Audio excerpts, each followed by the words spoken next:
Critic at Large with Gilbert's Might Bite Me. Ah, my wit is so trenchant it's frightening. Well, here we are at the end of another millennium and not a moment too soon. Tonight I present for the first time ever the Bite Me Achievement Awards of the Millennium. The first Bite Me is for Play of Millennium. I chose Taming of the Shrew. If you want to see a play about a mouthy, nagging, bitter, shrill harridan, this is the one for you.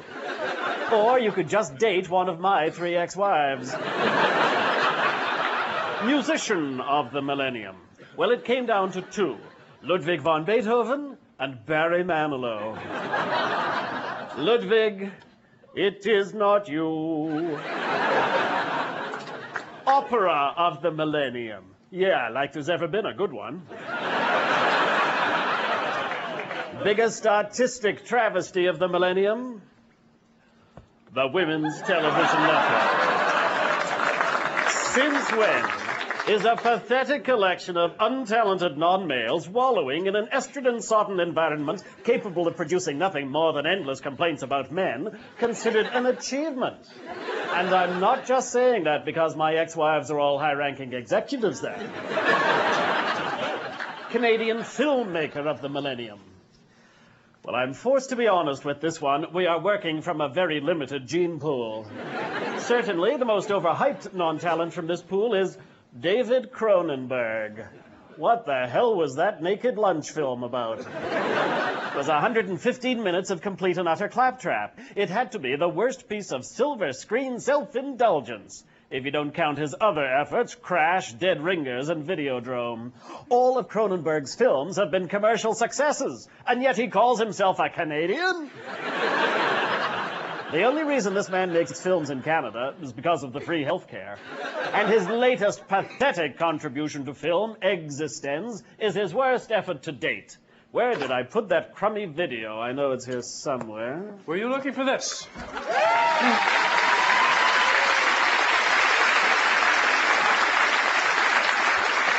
David Cronenberg! Is it really you? In flesh and blood. Oh, he stilled my heart. What a thrill. I cannot tell you what an honor it is to have a brilliant director like yourself here. Don't give me that, you suck-up artist. Well, your movies have been called sick, perverse, cinematic psychotrash with a disturbing view of reality. Yes, but I've also had some bad reviews. Is there any single thing that scares you? The fact that you have a career.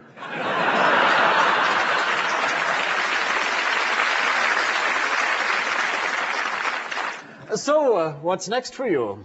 I'm doing a follow-up to my earlier film, Naked Lunch. Now, that is the film that featured a typewriter that turned into a giant beetle that looked like a talking rear end. What are you calling it?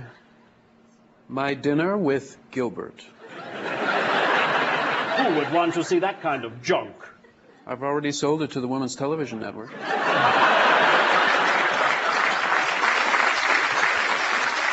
I'm also working on a new serial. A serial? What kind? Science fiction? Adventure? Breakfast. I call it Big Hairy Thing. One bowlful contains the total daily requirements of niacin, riboflavin, and hair. Sounds delicious. And it comes with a nice slime coating. Careful one? Oh. And that is all for Critic at Large. I'm Gilbert Smythe. Bite me.